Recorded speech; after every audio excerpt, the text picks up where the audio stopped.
In response to President Reagan's earth-shattering Social Security teetering on the verge of bankruptcy headline, a 15-member Blue Ribbon Committee was formed with President Reagan, Speaker of the House Tip O'Neill, and Senate Majority Leader Howard Baker, all appointing 5 members. Their mission was A, address the short-term bankruptcy issue, and B, address the looming future funding crisis of 78 million baby boomers on the retirement horizon. At a Rose Garden ceremony in April of 1983, Social Security reform legislation was announced. Here's President Ronald Reagan's statement.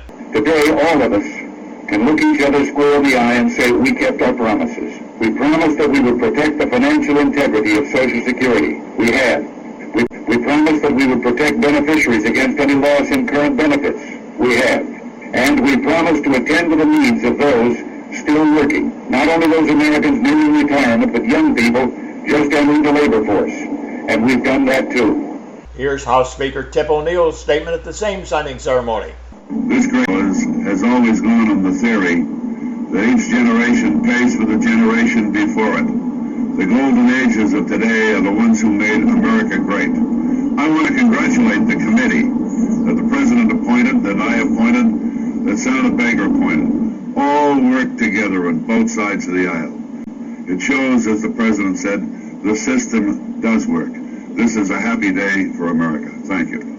And here's Senate Majority Leader Howard Baker's statement, once again at the same signing ceremony. Mr. President, I commend you, sir. I commend the members of this commission. I commend my colleagues in the Congress, the committees directly involved, and those members who are so intimately involved in this sensitive political issue on a successful conclusion of another chapter in the real greatness of the American political system. That is, the subordination of our own particular political ambition in favor of the greater good. The headline now was Social Security fixed for the next 75 years. Their fix would take more than needed in the form of higher than needed Social Security taxes from the paychecks of tens of millions of their fellow Americans. Overpayments would A, address the short-term bankruptcy issue, and B, build a cash reserve for the now retiring 78 million baby boomers. Tens of millions of us Americans fell for their fix, hook, line, and sinker.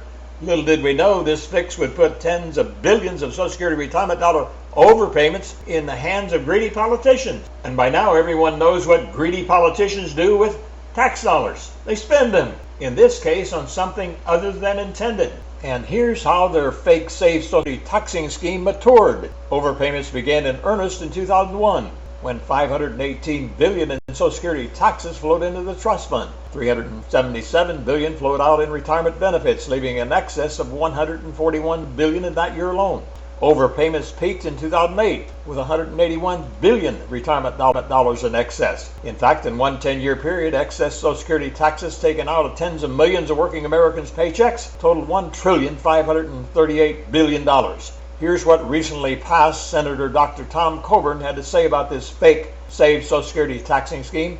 By the way, he's on the floor of the United States Senate.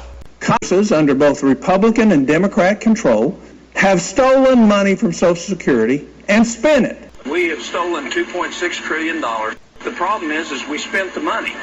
We didn't just take it, we took it and spent it. The money's gone. It's been used for another purpose. We put paper money in there, so there's an IOU in there.